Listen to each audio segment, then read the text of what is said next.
Madrid, 1567. The royal alcazar loomed above the city like a geometry of stone and shadow, a fortress of endless corridors where footsteps seemed to count themselves in prayer. At that late hour when the Castilian sun struck the rooftops and made the leaden roofs glimmer, Philip II walked with the same rhythm he imposed on his realm, steady, methodical, inevitable. From afar, his black-clad figure might be mistaken for a monk. Up close, he was the embodiment of power. No sword at his side, no need to raise his voice. In his hands rested maps, reports, tallies of treasure and debt petitions from viceroys, pleas from bishops, intrigues from ambassadors. On his face a disciplined weariness, the fatigue of a man who knew the world was not governed on horseback but in small lines corrected in the margins. Seated at his desk, surrounded by relics and paper, the king returned again and again to the dispatches from Flanders. Rebellion fermented among the canals and guild cities where religion served as pretext and pride as engine. The Duke of Alba, hardened by 1,000 campaigns, demanded clarity iron to extinguish fire. Yet that day it was not the provinces that gnawed at Philip's mind, but a flame nearer, more intimate, more terrifying because it obeyed neither logic nor counsel, his eldest son Don Carlos. The heir to Spain, the boy once lifted in his arms under vows of protection, had become God, and blood knew it, his deepest torment. Majesty whispered Ruy Gomez de Silva, Prince of Eboli, bowing with that mix of reverence and prudence learned only in courtly schools. News has come from Brussels. And from the prince's chambers. Philip set down his quill with deliberate calm as though refusing to let fate rush him. His dark eyes, fixed and heavy, seemed carved from basalt. Speak first of Flanders. Obedient to the order of priorities, Ruy Gomez described the scene. Preachers in flaming squares, nobles, wavering whispers of foreign aid to the heretics. The monarch listened without interruption, fingers interlaced thoughts as ever, stripping the fog of emotion with the cold wind of principle. Then he nodded. Alba would have his latitude. Heresy was treated with the precision of a surgeon cut away the tumour, save the body. There was a pause. A veil passed over the king's eyes, and my son Ruy Gomez measured his words carefully. Few men in the Alcazar walked more deftly along the edge that separates useful truth from fatal truth. He spoke of outbursts of a page beaten, until unconscious of the disdain Carlos showed for decorum. He spoke of the prince's bitter laughter. My father is a crowned scribe of his fixation on Flanders, of dangerous friendship sustained by flatterers. And in a softer voice he added that corridors had ears, every reckless boast of the prince found its way into enemy whispers. Philip nodded once. He picked up the quill again, not to write, but to cloak his thoughts in routine. He knew that the order of the world for which he had sacrificed sleep, youth, and flesh could not stand if the heart of the dynasty beat out of time. And yet what could a father do when discord sprang from his own blood? That night the Alcazar sank into a deeper silence. The wind tore at the banners on the battlements, torches drew trembling tongues of light across the vaults. Philip knelt before the crucifix. No one would have called him sentimental. No one save perhaps God could have known that the most powerful monarch of Christendom asked only one thing: strength to prefer duty to love when love endangered duty. For duty had names and forms, the unity of faith, the continuity of the dynasty, the peace born paradoxically of the threat of the sword. Elsewhere in the palace, Don Carlos, pale and feverish, studied a map of the Low Countries. His protruding lower lip mark of the Habsburg line cast a stubborn shadow on his chin. At his side, Antonio Perez, who read men by the scent of their ambitions, weighed every word. The prince fantasized of Flanders, hailing him as liberator of nobles, preferring him to Alba, the butcher of towns, praising his name in gratitude. If my father does not give me Flanders, I will take it. Perez cautioned him. Highness, the king does not permit, and if he does not permit, he prevents. Carlos laughed bitterly. My father prays. Spain needs action. What the prince did not know, could not know, or would not admit was that his words never died within those walls. Philip's network of eyes and mouths turned the court into a chamber where nothing vanished without echo. From kitchens to chapels, through pages' quarters and ladies' antechambers, every rash phrase found its way to the royal desk where it was distilled like harsh wine into cold water. The next day in Council Alba, his grey beard framing a battle-worn face, laid out his plan to crush rebellion. Iron and fire, he said, as though reciting scripture. Philip let him speak, attending to the details. Details are the bricks of history, but his mind returned again and again to a single point. Young man of 22 expected to inherit the world, with no grasp of how to hold it without breaking it. He thought of his father, Emperor Charles V, who had left him an empire where the sun never set, and a rule as hard as steel endure. He remembered his father's broad hand on his shoulder, the sober counsel never improvise with faith. But what if the heir himself was a dangerous improvisation? "We shall proceed as required in Flanders," Philip said at last. "But there is another matter that demands constant vigilance." The councillors needed no names. None uttered Don Carlos. To name him was to summon him, and the prince had become a storm one sensed in the metallic taste of the air. As night fell, the Alcazar emptied of rumour and filled with guards. Philip worked until the wax was gone, until the smell of burnt oil rose like a black psalm. Then he closed his eyes briefly, not to sleep, but to measure the curve of the road ahead. The kingdom demanded unprecedented decisions. How to act against an heir without shattering the altar of monarchy. How to save the state without destroying the sun. Such questions were not answered with rhetoric, but with a pulse in the throat and the conviction that mercy out of season is cruelty disguised. In the chapel a monk extinguished the last candle. The king remained kneeling, unmoving, his back stiff as though he denied himself even the luxury of a sigh. "Lord," he murmured, "grant me the strength to do what I must and the humility to accept the judgment that follows." He did not ask for absolution, only clarity. Meanwhile, in the prince's chamber, plans grew like ivy. Horses readied by dusk roads cleared to Santander, a ship waiting with sails folded like white wings at rest. Flanders was spoken of as lovers speak of the sea without ever having seen it. Garcilaso de la Vega, no poet but noble in bearing, reported the preparations. Carlos let himself be intoxicated by the notion of destiny. Nothing intoxicates more than believing the future depends on a single gesture. Tomorrow, he declared, a new era will begin. It sounded like promise and threat both. In the corridors, wood creaked in its ancient tongue-houses that had seen everything and knew nothing, was ever new beneath their tiles. A page still counting the splinters of the floor to distract from his beating overheard the word Santander, and driven by fear more than loyalty repeated it. A guard whose starving family in Toledo made him loyal to steady pay passed it along. A secretary who read men by the handwriting of their letters drafted the report. And so what was secret fire for the prince was routine ink for the king, another line on paper, another thread woven into the loom. Philip was not a man of rash decisions. His face shifted as little as winter skies shift in dry Castile.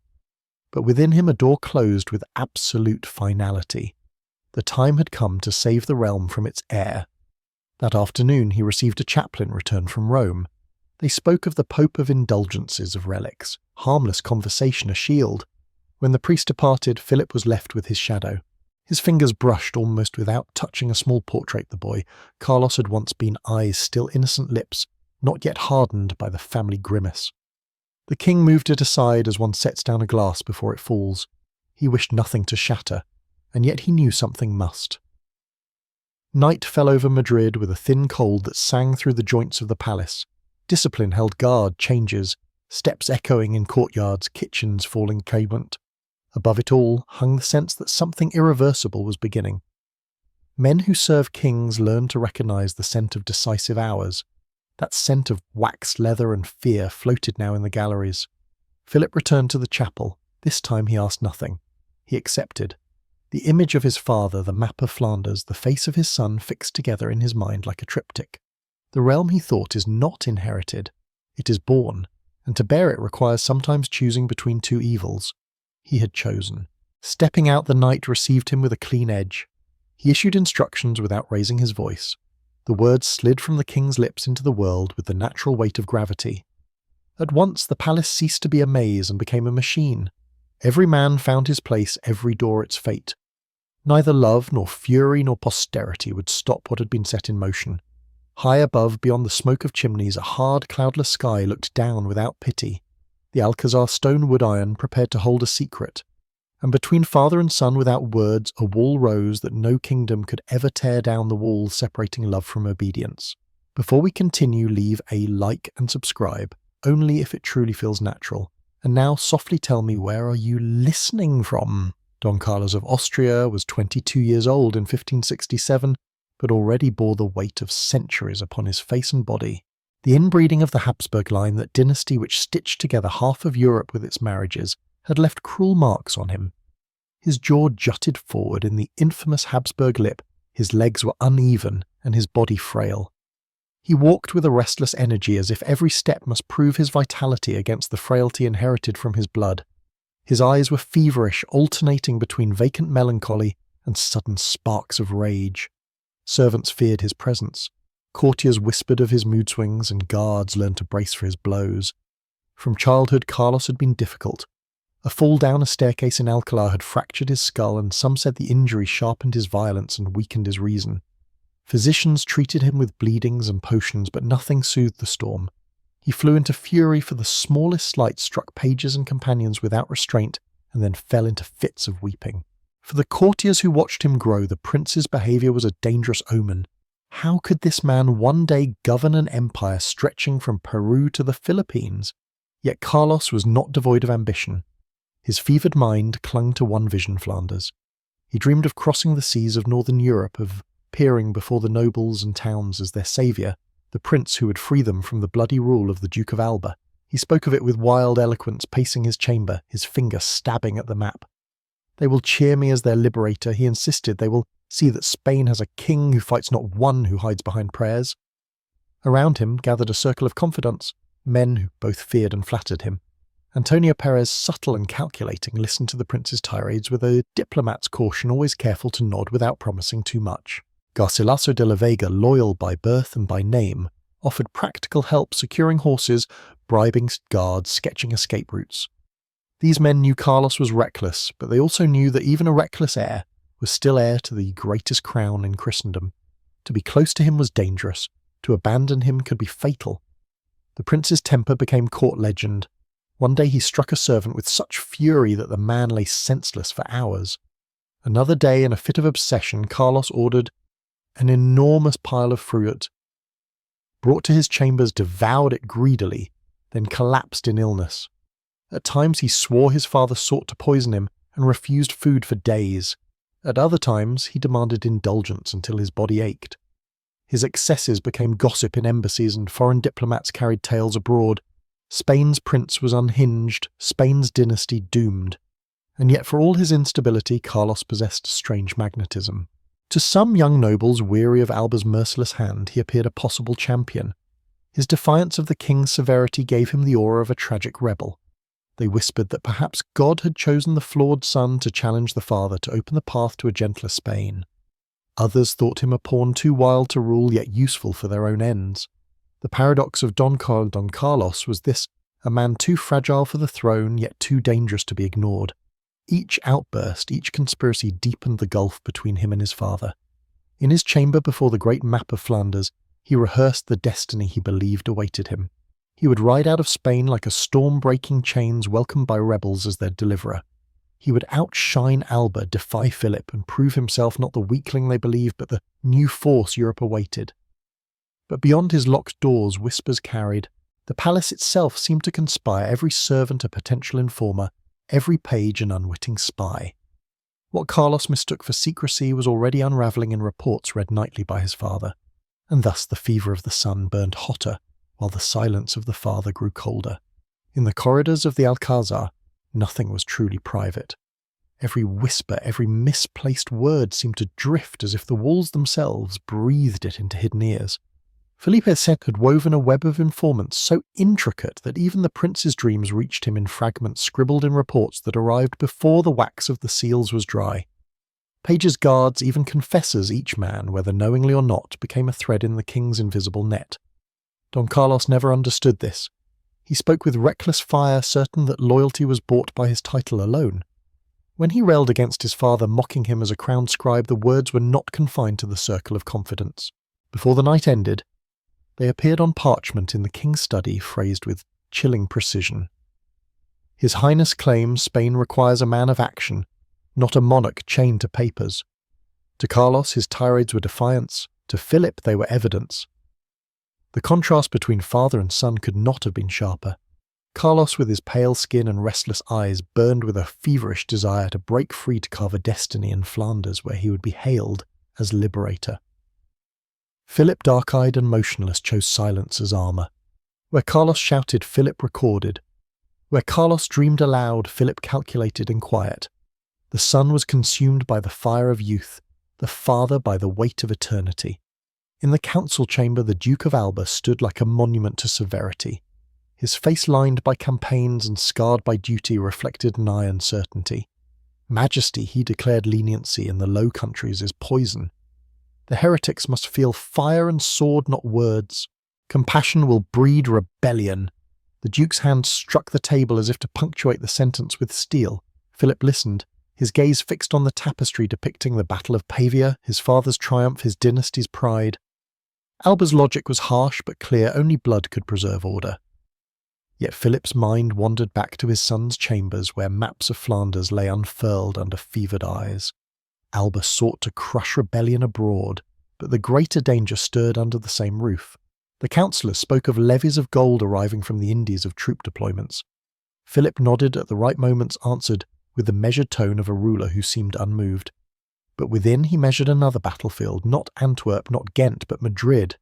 His own heir, speaking of leading armies, of supplanting generals, of being adored by those who despised the king's chosen servant. The very idea was more perilous than the rebels themselves. As Alba concluded his report, insisting again on ruthless discipline, Philip let silence stretch like a blade unsheathed. He was known for it forcing others to feel the weight of words left unsaid. At last he spoke voice level, almost too calm, proceed as necessary in Flanders. But there is another matter that demands greater vigilance. The councillors glanced uneasily at one another. None dared name it. To speak the prince's name aloud was to court danger. All understood the true crisis was not the Netherlands, but the heart of Spain itself. And in that heart, father and son were already preparing for war, one with fire, the other with silence. The winter of 1568 settled over Madrid, with a cold so sharp it seemed to carve the stone of the Alcazar itself. Snow fell thick and silent, whitening the roofs and cloaking the courtyards in a deceptive calm. Behind the frosted windows of his chambers, Don Carlos stood staring at the courtyard below his breath, clouding the glass. To him, the snow was not a blanket of silence, but a veil behind which destiny awaited. For months he had raged against confinement, pacing his chambers, cursing the shadow of his father's authority. Now at last he believed freedom lay within reach.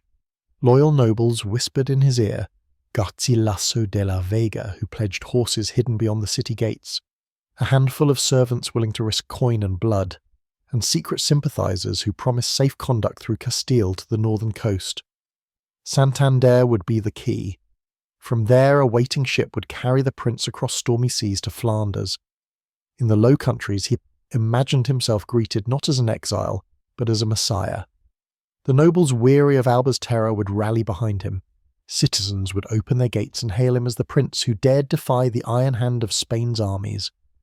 "They will cheer me as their liberator," he told his companions, eyes blazing. "I will show Europe that Spain has a king who acts not a monk bound to parchment." Each detail of the escape fed his fever. He rehearsed the ride in his mind, the clatter of hooves on frozen roads, the bracing wind, the thrill of leaving Madrid behind. He saw himself cloaked against the knight's sword, flashing destiny driving him forward. It was the dream of a young man desperate to prove he was more than a prisoner of his bloodline. Yet all the while Carlos remained blind to the reality that the Alcazar was not a palace, but a cage with invisible bars. Every word he spoke, every plan he uttered found its way into the king's files. Servants who seemed loyal passed fragments of conversations to guards who reported to secretaries who wrote them into reports laid neatly on the king's desk. Philip knew of the horses, the bribes, even the name of the ship meant to carry his son to freedom. The irony was cruel. As Carlos whispered of defiance by candlelight, Philip read those whispers in the cold glow of oil lamps, his face impassive, his heart heavy.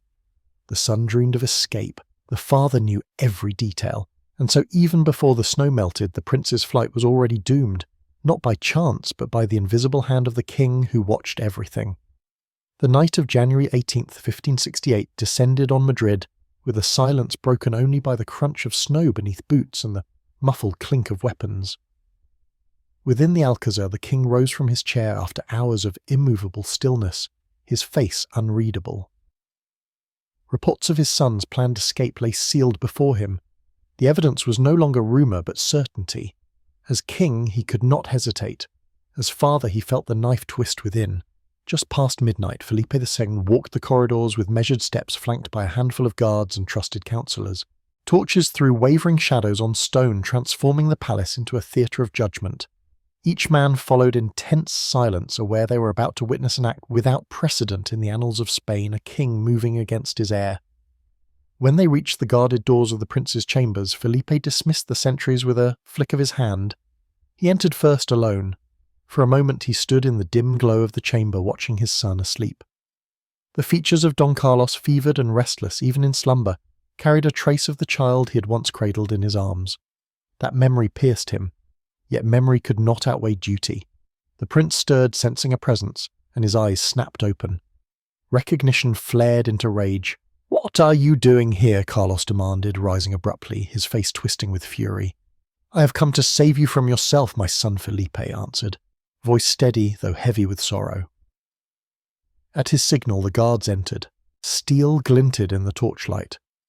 Carlos leapt from his bed, searching wildly for his sword, but hands seized him before he could reach it. He fought like a trapped animal, his cries echoing through the chamber. "This is treason," he screamed, thrashing against the men who pinned him. "I am the Prince of Spain. You cannot treat me as a criminal. Release me at once." Felipe stood motionless, his eyes fixed on the struggle. His heart clenched at the sight of his own blood shouting accusations, yet his decision did not waver. "It is not treason," he said coldly, "to protect Spain from danger, even when that danger carries my name." Carlos spat curses, promising vengeance, accusing his father of betrayal. His voice broke into desperate pleas, then back into threats, but none could sway the king. With a final command, Felipe ordered his son confined. Guards secured the chamber, removed weapons, sealed windows, and stationed watchmen at every door. When dawn broke, the heir to the Spanish throne was no longer free, but prisoner within his own palace, condemned not by foreign enemies but by the hand of his father. The silence that followed was heavier than any battle drum. For those who served the crown, it was clear Spain itself had entered uncharted waters.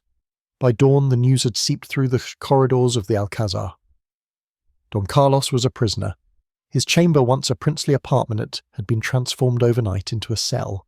Guards stood at every door and window, keys clinking at their belts, eyes fixed on the ground to avoid the prince's burning stare. Weapons books, even ink and paper, had been removed. The shutters were fastened, heavy drapes drawn to dim the light.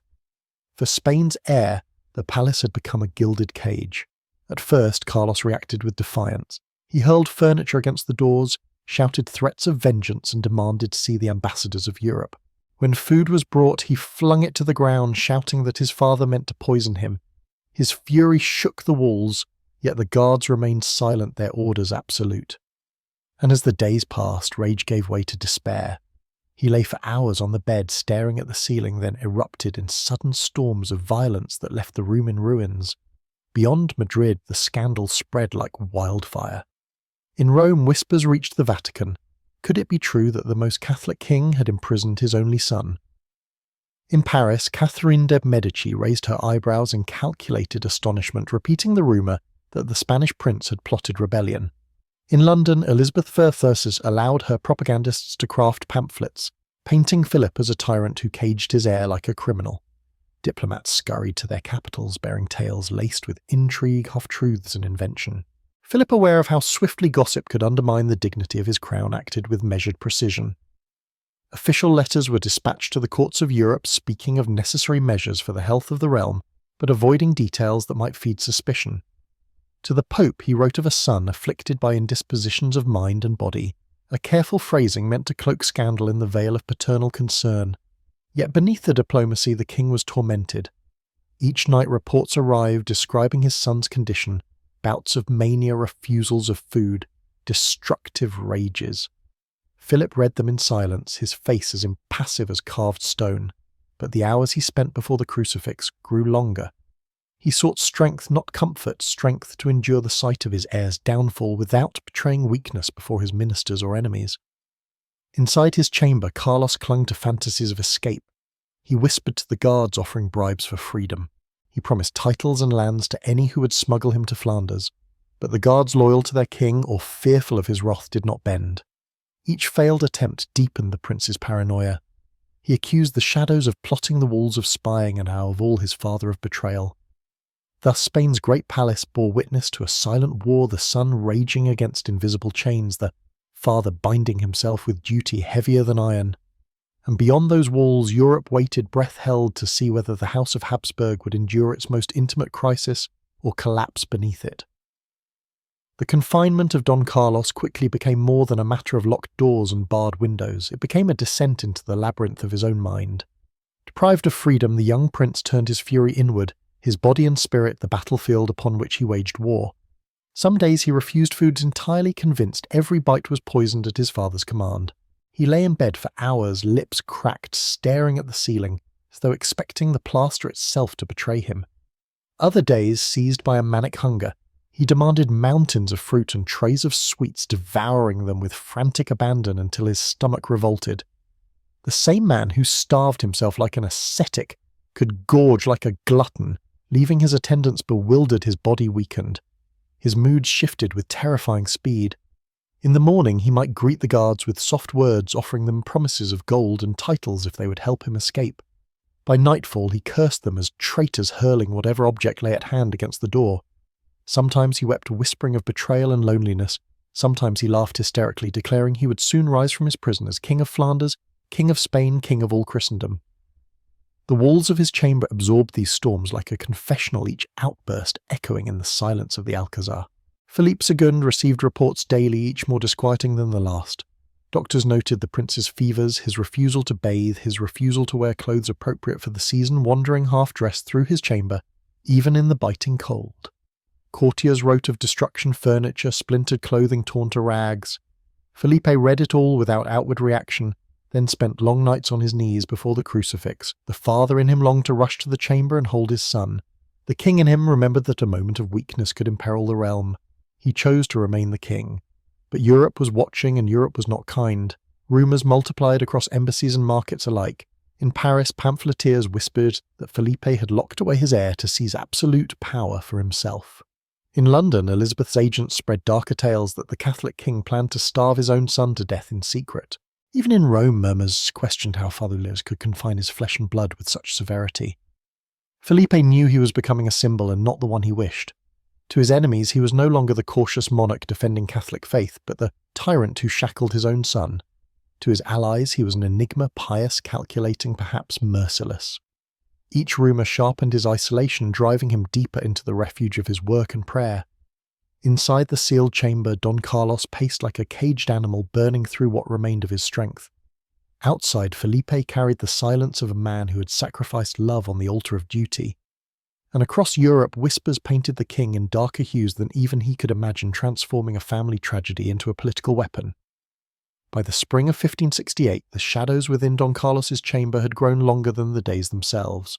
His body, once restless with feverish energy, now withered under the strain of his confinement. He had grown gaunt, his face, hollow eyes sunken, but still burning with that familiar dangerous fire. Servants whispered of his decline in hushed tones, their reports carried swiftly to the king's desk. One evening, Dr. Olivares, the prince's physician, was ushered into Felipe's study. The king sat at his desk, surrounded by maps and correspondence, a crucifix casting its shadow over the piles of parchment. Olivares bowed low, his hesitation heavy. Majestad, he began, the prince's health worsens. He refuses the medicines prescribed, drinks water in excess, and keeps his chamber in perpetual darkness. His fevers rise, and he shows no will to recover. Felipe's eyes, red from nights without sleep, fixed upon the doctor. How long, he asked, his voice scarcely more than a whisper. It cannot be measured, senor. Weeks, perhaps. Days, even. The king was silent for a long moment. Then, for the first time since ordering his son's confinement, he rose and walked toward the guarded doors of the prince's chamber. The guard stepped aside in uneasy surprise. Inside, the air was thick with the stench of illness and neglect. Curtains blocked the sun, and the room lay in a twilight gloom. Carlos lay on his bed, thin as a shadow, his lips parched. When his eyes flickered open and saw his father, they ignited not with relief but with hatred. "Have you come to see if I am dead already?" he rasped, his voice broken yet sharp as a blade. Felipe approached slowly, his face grave. "I have come to see my son," he said softly. "My firstborn, my heir." Carlos let out a bitter laugh that turned quickly into a coughing fit. "Heir? Is that what you call a prisoner chained by his own father? All of Europe knows father. They whisper it in Paris, in London. Felipe the tyrant who locks away his son to rule alone. And when I die they will say you murdered me." Philippe sat beside the bed, his hand hovering above his son's wasted arm before finally resting upon it. The flesh burned with fever. "It is not too late, Carlos. Abandon these reckless dreams. Seek the sacraments. Return to God's grace and you may yet recover." The prince tore his hand away with sudden force. "I want no grace from you nor from your priests. You have stolen my freedom, my honour, my future. What remains is mine alone, and soon even that you will take." The words struck deeper than any sword. For a moment Felipe's mask faltered, sorrow flickering across his features, but he stood forcing the weight of kingship to settle once more upon his shoulders. "I will send my confessor," he said, his tone heavy with finality. "Your soul must be prepared." "My soul?" Carlos answered hoarsely as "Beyond your reach, Majesty." The king turned away, his black cloak trailing through the dim light. Outside the guard straightened as he passed, but none could read the storm within his eyes. Father and son had faced one another at last, and what might have been reconciliation had turned irrevocably into pila. The summer of 1568 brought warmth to Madrid, but inside the prince's chamber the air was heavy with decay. Don Carlos, once wild with restless energy, now lay diminished to a frail husk. His fever burned unchecked, his body consumed by weeks of neglect and excess. On the morning of July 24th, as dawn crept pale over the Alcázar, the heir to the mightiest throne in Christendom exhaled his final breath. He was 23 years old, an age when most men looked to the future, yet his had already ended behind locked doors. The guards outside his chamber crossed themselves and a hush spread quickly through the palace. Messengers ran through the corridors, their footsteps echoing like drumbeats of doom. Soon the news reached the king. Philippe received it in his oratory, kneeling before the crucifix. He did not rise, nor weep, nor cry out. He remained still for hours, his lips moving in prayer, his face carved into unreadable stone. No one, not even his closest counsellors, could discern whether the silence hid grief relief or both. Orders followed swiftly. Don Carlos would be buried with all the honours due a prince of Asturias. His funeral would match the dignity of his rank with solemn rites, rich vestments, and processions fitting for the heir of Spain. Yet one command overshadowed all others: the coffin was to be sealed, and under no circumstances was it to be opened. Not a single courtier, not even the highest noble, would look upon the body. The secrecy was fuel for speculation. Rumours swept through Madrid before the funeral bells had ceased. Had the prince been poisoned, quietly removed at his father's bidding?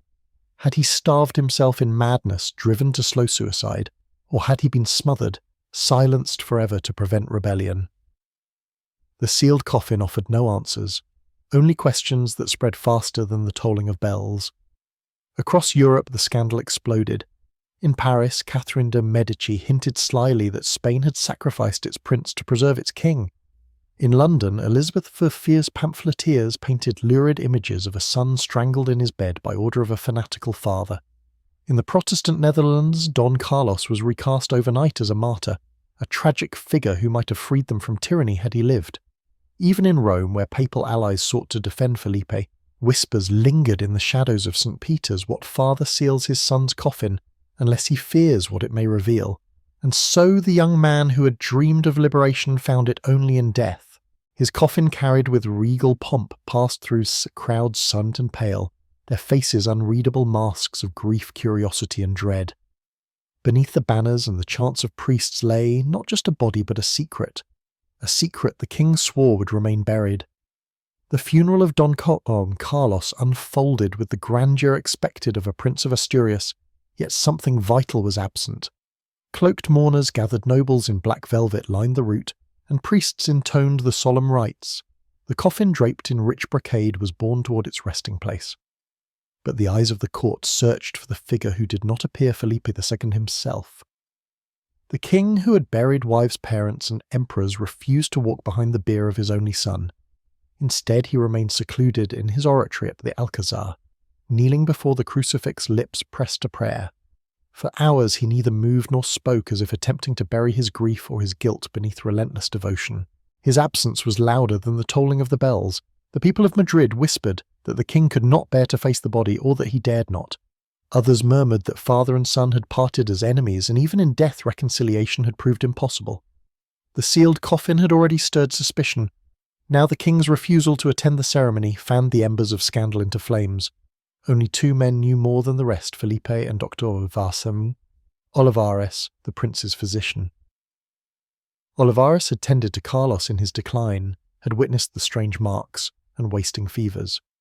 He carried the truth, whatever it was, like a weight he dared not set down. The king's command had been explicit silence until death itself released him. And so the coffin passed into the crypt of El Escorial, locked away beneath stone while the truth of what lay inside remained locked in two men's hearts. Meanwhile, in the chancelleries of Europe, Spain's diplomats laboured to craft the narrative. Letters sped to Rome, Paris, Vienna and London. The official line was clear. Don Carlos had succumbed to illness, his fragile constitution broken by confinement. His Befemur, the pious king, had endured the tragedy with Christian resignation, placing the needs of the realm above personal sorrow. But across the borders few believed it. To the Protestant courts, the story of a cruel tyrant destroying his heir was too powerful a weapon to ignore. Pamphlets spread lurid tales of poison and strangulation printed with glee in Antwerp and Geneva. Even Catholic allies winced at the secrecy. The more Felipe insisted on silence, the louder Europe gossiped. Thus the prince entered eternity not as a sovereign in waiting, but as a spectre haunting the reputation of his father. The court carried on with ceremony and ritual, but beneath the black draperies the air of suspicion clung like a shroud. Spain's monarchy had buried its heir with honour, and buried a mystery that would never be forgotten.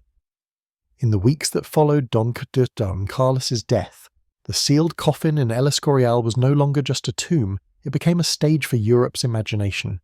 Every court from London to Paris to Rome seized upon the mystery, twisting it into a tale that served their own designs.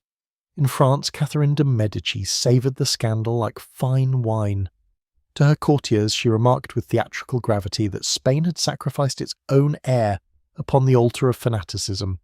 A tragedy of the Greeks, she mused, comparing Philip the King to an Agamemnon who slaughtered his blood for the sake of empire.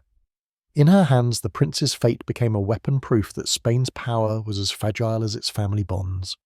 Across the Channel, Elizabeth I of England saw an opportunity too rich to miss. Her pamphleteers filled the presses with lurid depictions of Felipe as a cold tyrant who strangled his son in a fit of zeal.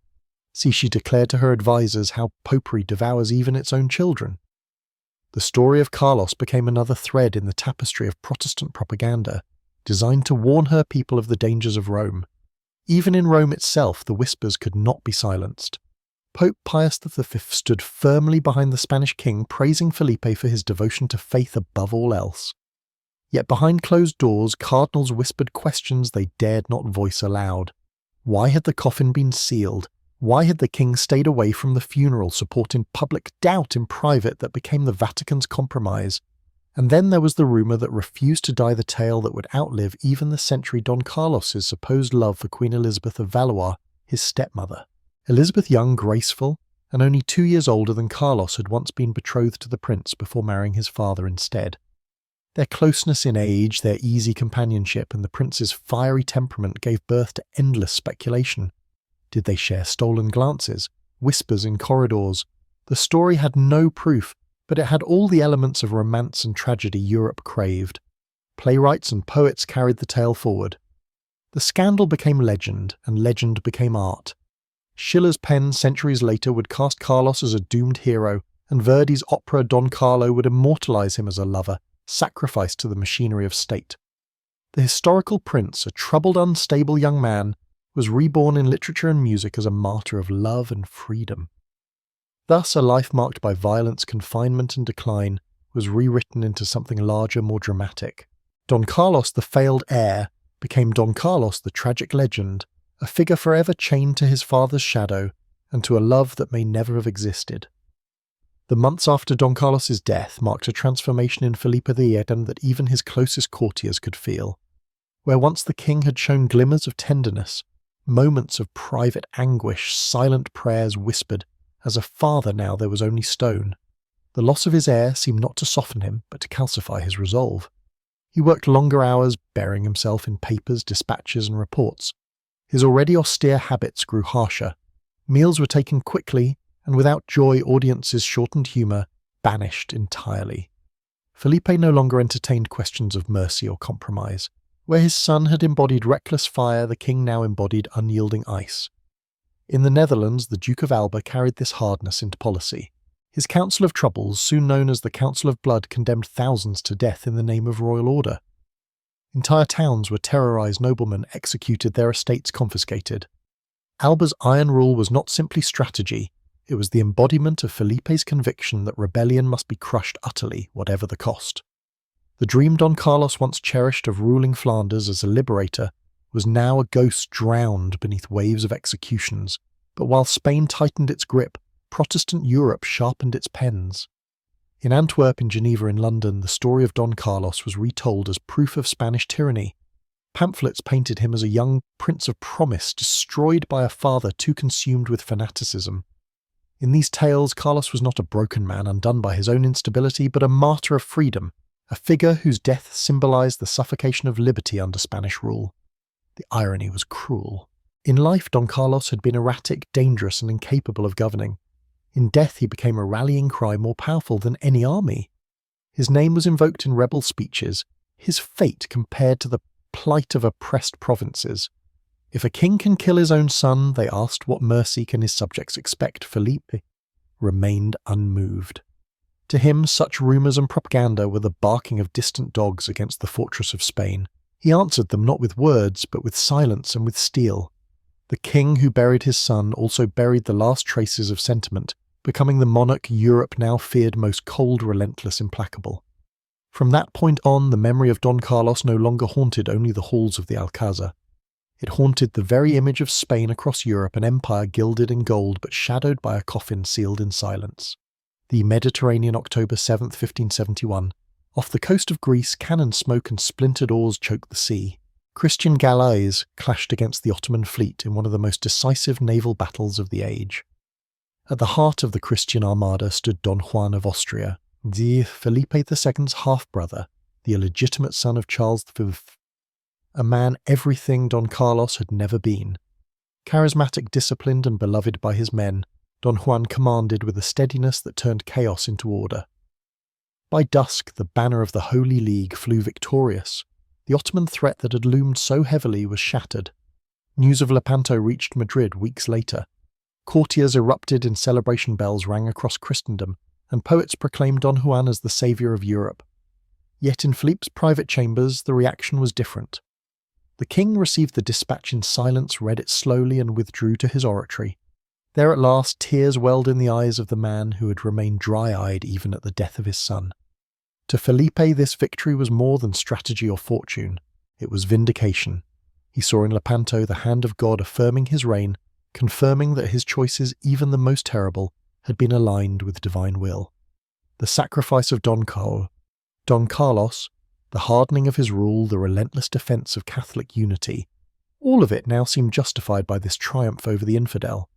Where others saw tactics and courage, Felipe saw providence. The contrast between brothers struck Europe with cruel clarity. Don Juan, illegitimate yet brilliant, emerged as a hero.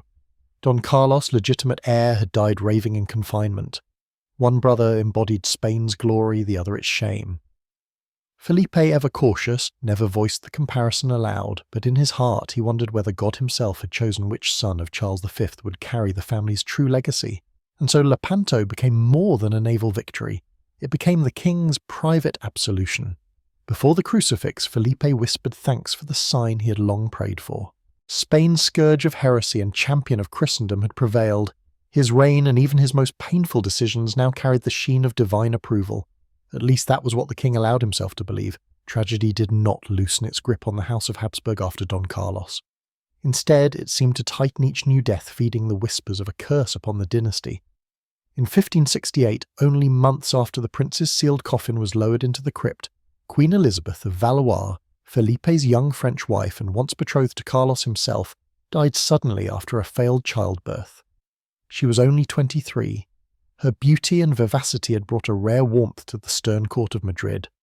With her gone, the palace returned to its customary chill, and gossip spread that her death was divine punishment for the tragedy of the prince. Felipe married again, this time to Anna of Austria, his niece seeking not only companionship but the precious security of heirs. Yet Anna too suffered the cruel lottery of Habsburg births. Children came, but many did not survive. Prince Fernando, hailed with joy, lived less than a year. Others followed fragile infants who slipped quickly into the shadows of El Escorial's crypt. Anna herself, though dutiful and devout, grew weak with repeated pregnancies, her vitality drained until death claimed her as well. Each loss deepened the murmurs of a curse. In taverns and marketplaces, people whispered that the dynasty was marked punished for unnatural sins, for pride, or for the blood spilled within its own walls. Abroad, pamphleteers were less discreet. Protestant presses thundered that the deaths of Felipe's wives and children were heaven's judgment retribution for the imprisonment and mysterious end of Don Carlos. The king outwardly dismissed such talk, but in private he could not escape it. At night, alone in his oratory, he wrestled with the same questions. Were these deaths more chance? The grim reality of a world where childbirth was perilous and infant mortality common even for kings? Or were they signs, each coffin a message from God reminding him of the price of his decisions? Felipe sought refuge in stone and silence. At San Lorenzo de El Escorial, the vast monastery palace he oversaw, with fanatical detail he poured his grief into architecture. Each column, each courtyard, each chapel was built with the precision of a man desperate for order, in a life ruled by loss. Here, amidst austere granite, faith and monarchy would endure even if his family faltered. The Escorial became both sanctuary and sepulchre, a monument to divine providence, but also a reminder of the countless souls the dynasty had lost. Felipe walked its cloisters as if among ghosts, the shadows of children and queens lingering just beyond the flicker of the lamps. And though he ruled an empire where the sun never set, in his private world the light dimmed, replaced by the heavy suspicion that the curse of the Habsburgs was real, and that he himself was its instrument. By the mid-1570s, the tragedy of Don Carlos had grown beyond Spain's borders into a weapon of words. In the presses of London, Geneva and Antwerp, pamphlets poured forth depicting Felipe as a tyrant whose cruelty rivaled that of the East. Writers compared him openly to Ivan the Terrible, who had struck down his own son in a fit of rage. Two kings, two monsters, the tracts proclaimed, each willing to spill the blood of their own children. The accuracy mattered little. Scandal was more powerful than fact. In Spain, such comparisons were whispered more cautiously, but whispered nonetheless. The Alcazar's corridors carried rumours like draughts of cold air of poison, hidden in sweetmeats of secret orders, given in the dead of the night of guards who heard the prince's final cries. Most remained loyal in silence, but doubt festered even among those closest to the throne. Among them was Antonio Perez, the king's brilliant but dangerous secretary. Sharp-witted, charming, and endlessly ambitious Perez had long been Felipe's instrument for both diplomacy and espionage. He knew the weight of secrets better than most, for he had carried them himself. The reports on Carlos's confinement, the orders to seal the coffin, the coded letters sent abroad to disguise the truth. As the years passed, Perez became a figure both indispensable and perilous. To foreign ambassadors he was the smiling face of Spanish power, but behind closed doors he was the custodian of a terrible knowledge. His very presence reminded Felipe of that sealed coffin in El Escorial. The king, ever wary, began to mistrust even him. Could Perez, under pressure or temptation, reveal what had been so carefully hidden? Already in France and England, whispers suggested that men within Madrid knew the true details of Carlos's death. The more pamphlets appeared abroad, the more Felipe suspected leaks at home, and no one in Spain possessed more dangerous knowledge than Antonio Perez. Thus the monarchy became a kingdom of whispers. Beyond Spain, the story of Don Carlos fed Protestant fury. Within Spain, suspicion crept like smoke, staining the court's gilded halls, and at the heart of it stood the king, silent and immovable, watching even his most trusted servant with eyes as cold as stone. El Escorial rose from the Castilian hills like a vision carved in granite, vast, austere, unyielding. Conceived as palace monastery and dynastic mausoleum, it was Felipe II's most personal project, the stone embodiment of his faith in his reign. Every courtyard measured to divine proportions, every corridor echoing with cadence a geometry of devotion and authority. For Felipe, the Escorial was more than architecture. It was a fortress of memory, a place where order might be imposed upon chaos, where every grief could be contained within walls of stone. Here monks would pray eternally for the souls of the Habsburg dead. Here the dynasty would rest together in carefully ordered crypts, and here Felipe would attempt to bury the most painful secret of his life. Among the earliest coffins interred in the Pantheon was that of Don Carlos. The sealed bier was lowered quietly into the crypt beneath the basilica, where it lay beside the emperors and queens of Old Spain. No eyes had looked upon the body since its burial in Madrid, and none would again. The prince's coffin was not just a tomb, but a locked chest of unanswered questions, questions that rattled through Europe with every rumour, every pamphlet, every whispered accusation. Felipe walked often through the Escorial's echoing corridors, his steps slow, his hands clasped behind his back. Courtiers noticed how he paused near the crypt, his face unreadable, his gaze fixed upon the stone. Did he pray for his son? Did he fear him? None could tell. The silence of the place was absolute, and the king never spoke of what lay beneath. Yet the Escorial itself spoke. Its vastness proclaimed endurance, its severity proclaimed faith. To Spain and to the world the message was unmistakable. Dynasties might falter, sons might fall, but the House of Habsburg, welded to God's will, would stand eternal. In the shadow of its walls, Don Carlos was reduced to a symbol, a tragedy sealed in stone, a mystery that lent even greater weight to the legend of his father. Thus the Escorial became not only a monument of devotion, but also a monument of secrecy. Granite and marble guarded what words could not, the silence of a king who had buried his son, and with him the truth. By the late 1570s, Philippe II ruled an empire that stretched across oceans, yet his name carried as many shadows as glories. In Catholic courts he was hailed as the champion of the Counter-Reformation, the steadfast king who defended the faith against heresy. But in Protestant Europe his image had hardened into something monstrous. Pamphlets, poems and broadsheets cast him as a tyrant in black, a monarch, who murdered his own heir to preserve absolute power. Nowhere did the legend of Don Carlos take firmer root than in the rebellious Netherlands. There preachers and rebels spoke his name with reverence, recasting the prince as a martyr for liberty. He would have freed us, they declared, had not his father destroyed him. In truth, Carlos had shown little capacity for governance, but truth mattered less than symbol. His tragic confinement became a mirror in which the Dutch saw their own struggle against Spain's iron hand. In England, Elizabeth I's court eagerly circulated similar tales. Her pamphleteers depicted Felipe as the Spanish pharaoh who not only oppressed his subjects but slew his son. Plays whispered of secret poisonings of strangulation by velvet cord. These stories, vivid and scandalous, served as warnings to the English people. Behold the cruelty of Catholic monarchs. Behold the fate of those who resist them.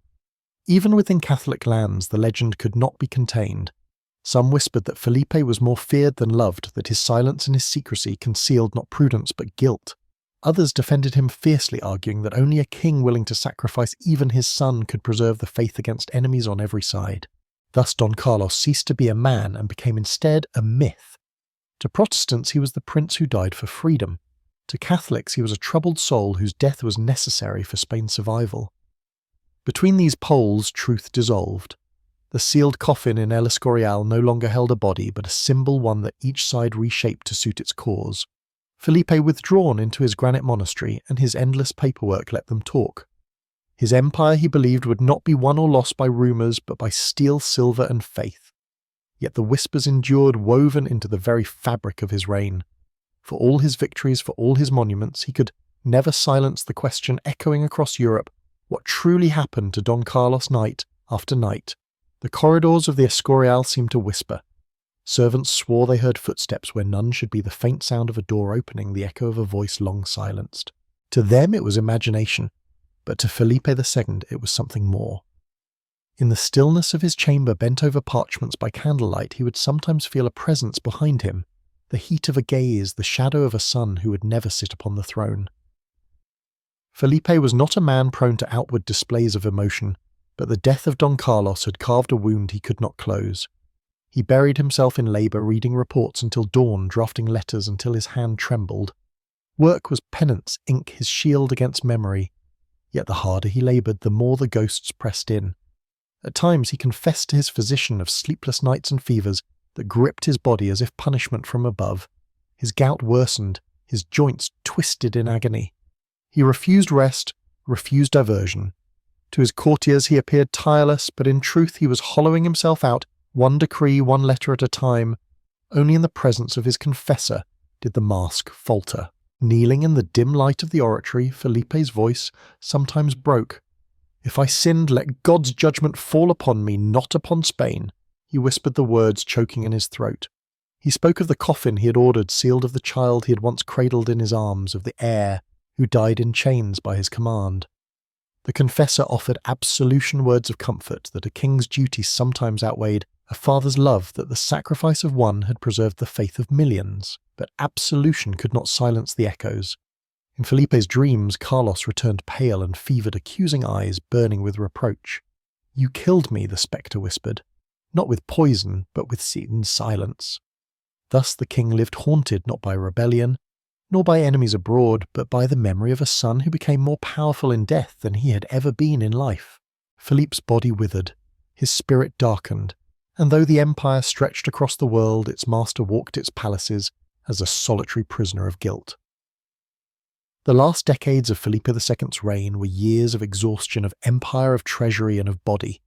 Though Spain's banners still flew from Manila to Mexico, the cost of maintaining such dominion was unbearable. Armies devoured gold fleets, demanded endless timber, and rebellions flared like brush fires across his dominions. 3 times the monarchy declared bankruptcy, its coffers drained despite the galleons that staggered into Seville laden with silver from the New World. The king himself aged in parallel with his empire. Gout gnawed at his legs until he could scarcely walk. Ulcers tormented his flesh, and his eyes, once sharp enough to read every line of every report, grew weak and clouded. Visitors described him hunched, slow-moving, wrapped in black robes that made him appear as much monk as monarch. He spent more time in the Escorial than in Madrid, surrounded by silent stone and the endless rhythm of monastic prayer. Court life continued around him, but Felipe grew remote, almost spectral. His audiences were brief, his words few, his world reduced to parchment and whispers. Ministers feared to trouble him, and petitioners dreaded his cold stare. To many it seemed as though the king himself had become another shadow haunting the monastery he had built. It was during these years that Antonio Perez, once his most trusted secretary, fell spectacularly from grace. Accused of treachery and implicated in murder, Perez was imprisoned and later fled into exile. In his disgrace, Europe found fresh scandal for Perez, carried with him not only state secrets but memories of that night in 1568 when Don Carlos had been confined. Whispers spread that he might publish what truly happened. Some said Felipe had pursued him not for treason, but to silence the last living witness of his son's demise. With Perez gone, the circle of secrecy narrowed.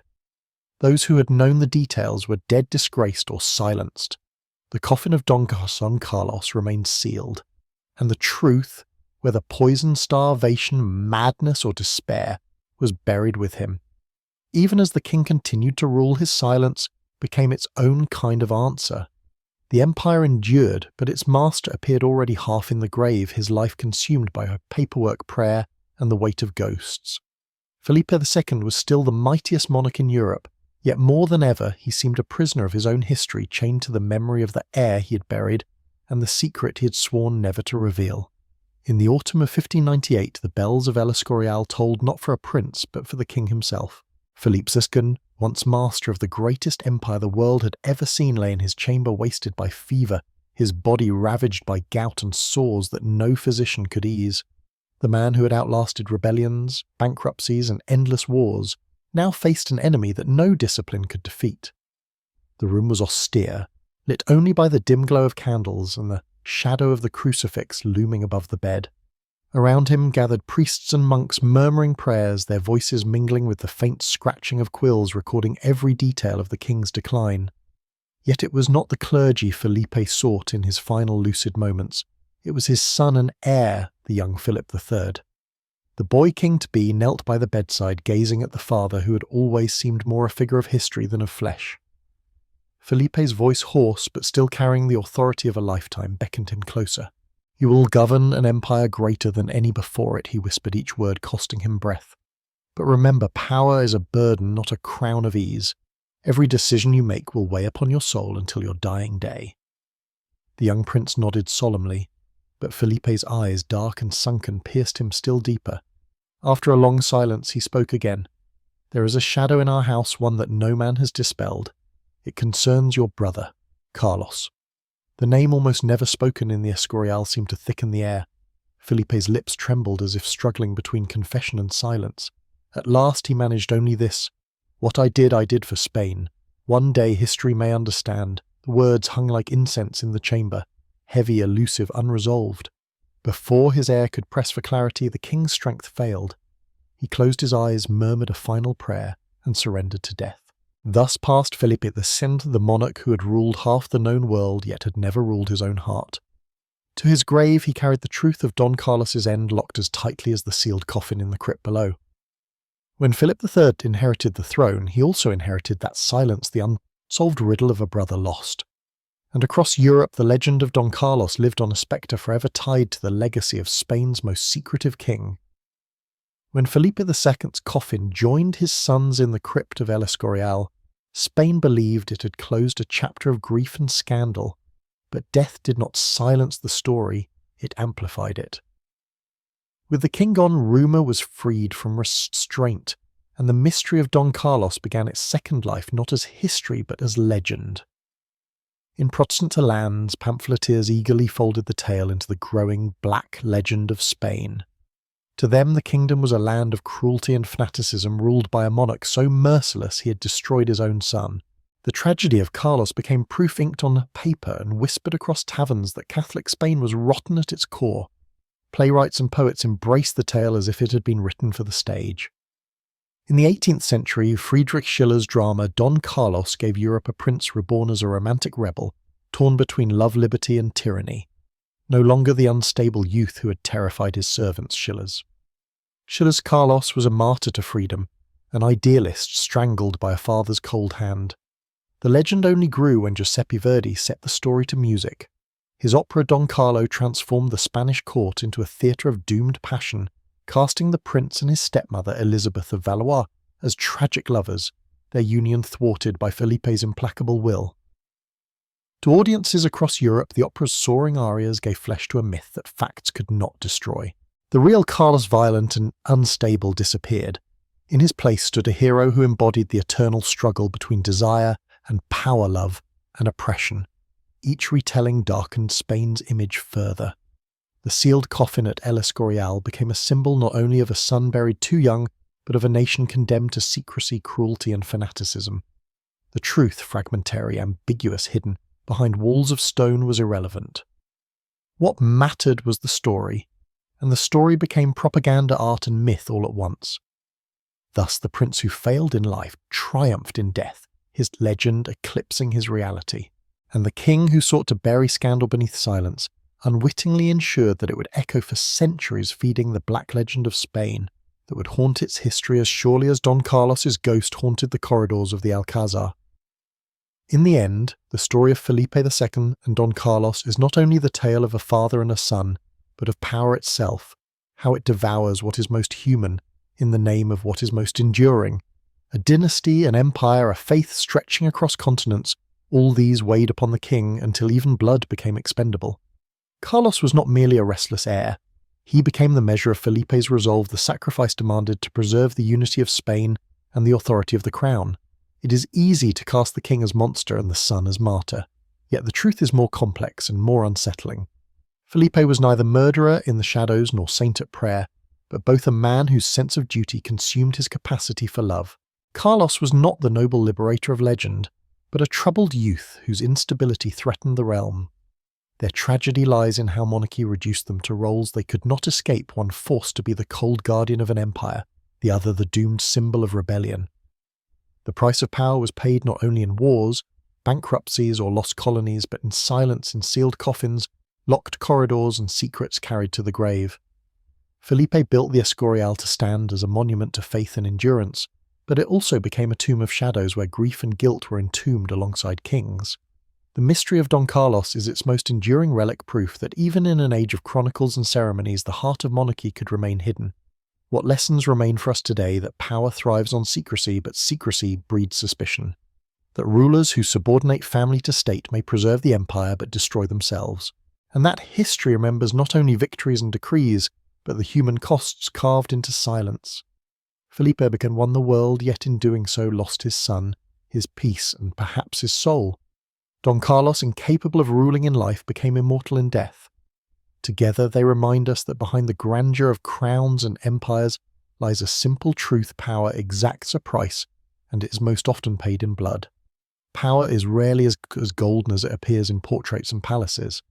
The tragic story of Felipe II and his son Don Carlos reminds us that the burden of authority often extracts its price not in distant lands, but within the walls of one's own home.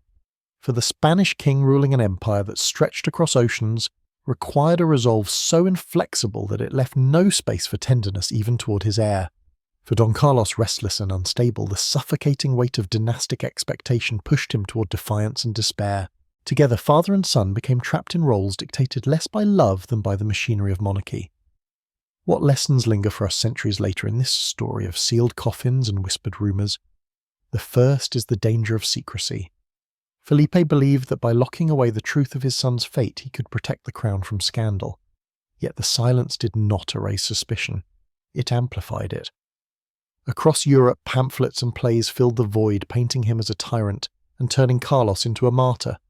In our own lives, the same principle holds when truth is hidden. Speculation often becomes more powerful than reality. Transparency may wound in the short term, but secrecy corrodes trust for generations. The second lesson is the cost of rigid duty. Felipe saw himself first as king, second as father. Every decision he made was measured against the preservation of empire and faith, but by placing the state above family, he condemned himself to loneliness and torment. The grandeur of El Escorial, the triumph at Lepanto, the obedience of subjects, all could not silence the ghost of his lost son. We may not govern empires, but many of us know the temptation to sacrifice relationships for success, to put ambition ahead of those closest to us. Felipe's life warns us that achievements mean little if they leave us isolated from the people we love. A third lesson lies in how myths outlive men. Don Carlos, in truth erratic and troubled, became in death a symbol of liberty and romance. Felipe, stern and meticulous, became in legend the tyrant who murdered his son. Neither image fully matches reality, yet they shaped Europe's view of Spain for centuries. It is a reminder that how we are remembered is not always in our control, and that actions, even private ones, may echo far beyond our lifetimes. The story urges us to live with integrity, knowing that reputation once distorted rarely returns to truth. Finally, the tale reveals the human cost of power itself. Behind every title, every throne, every crown lies a person torn between duty and desire, love and fear. Felipe VI was one of the most powerful men of his age, yet he died haunted, uncertain whether history or God would forgive him. His son, denied freedom in life, achieved immortality only through legend. Their tragedy teaches us that true strength is not found in control, secrecy or fear, but in compassion, honesty and the courage to choose humanity over power. And that is a lesson as urgent in our time as it was in theirs. Thank you so much for keeping me company tonight. Don't forget to subscribe so we can share many more stories together.